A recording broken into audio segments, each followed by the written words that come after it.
Hey, it's Chris from Poseidon. Gonna jump in and take a look at the F1 Strike V4. This is the latest Strike to come out from these guys. Face value looks very similar to the V3, similar design work, similar panel layout.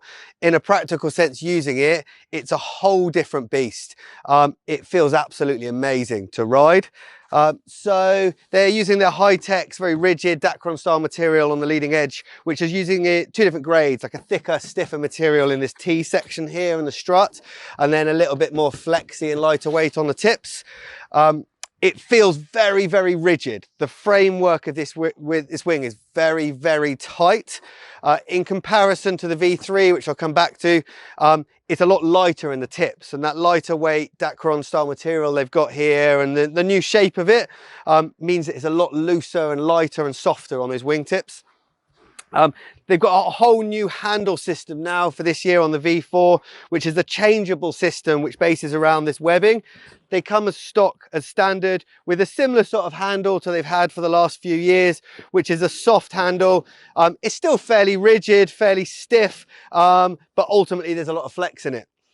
If you like a soft handle design, this is a really good feeling soft handle. It doesn't deform and sort of squash your hands. It still holds its shape and a good open curve. But the new feature which they've got on this one is that you're able to take that out and put in other handle systems. So you do a semi-rigid, a rigid, and I believe a boom's coming. So they're making this sort of system modifiable for everybody, which is quite a nice feature. The leash which it comes with, it's quite short, no swivel on there. It's maybe the sort of thing you might want to upgrade, but they've got their standard cuff, wrist cuff here, which is nice, which is super comfy. The handle this year, they've slightly widened it, slightly stiffer as well. And especially when you're flagging out the wing, this is a real nice standout feature.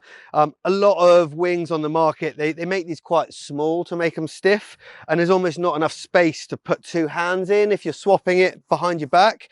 But this one, they've given a little bit more room, but still nice and rigid, so you can control it with the wrist quite nice and easy. To look at its canopy tension, this is a very tight wing. So its framework is very rigid, but also its panel layout across the back here. There's a lot of tension at the luff at the front here, and you can see there's a lot of panel work going on. But then all the way through the belly of it to the back, there's a lot of tension, which straight away equates to feeling and power delivery when you're riding this. So it's very easy to get power.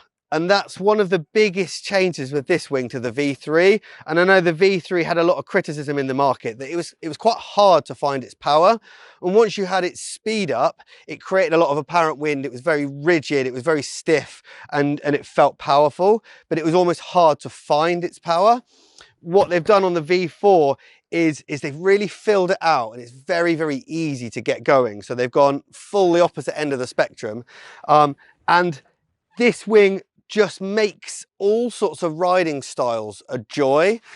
That tension means getting going if you need to pump it in lighter wind feels good. It feels very balanced in your hands. The front to back hand feels really, really even and really, really comfortable. Whether you're sheeting in and searching for power or whether you're maxed out, it sits pretty evenly with both hands. It trawls downwind really, really comfortable, like all F1 wings do, but then it slices upwind really, really well too. As you start to flag it out, as you drop in on a wave, it behaves itself really, really well.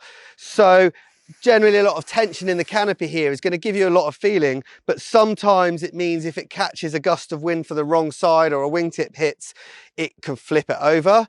But the F1, they've always famously been very good at flagging out, and this is no different, the Strike. If you're used to the Strike, you're going to feel very much at home, but very impressed with how it feels. If you're coming off a different wing and you're jumping onto the Strike, it excels at just about all sorts of riding styles. You look at what the guys are doing, the top team on the wave riding, smashing it about no dramas, but then exactly the same wing with a rigid boom on there, Chris McDonald's busting all the latest flips and spins and tricks with it. So you've got a wing here which you know is going to excel in all sorts of riding styles, whether you're entry level or whether you're elite performance. The Strike V4 It's such a refined piece of kit that they've really taken on board feedback from last year and made something which I think absolutely everybody's going to enjoy. So check it out, well worth looking at. A staple in the market, I think, nowadays, back at the top of the game. It's the Strike V4.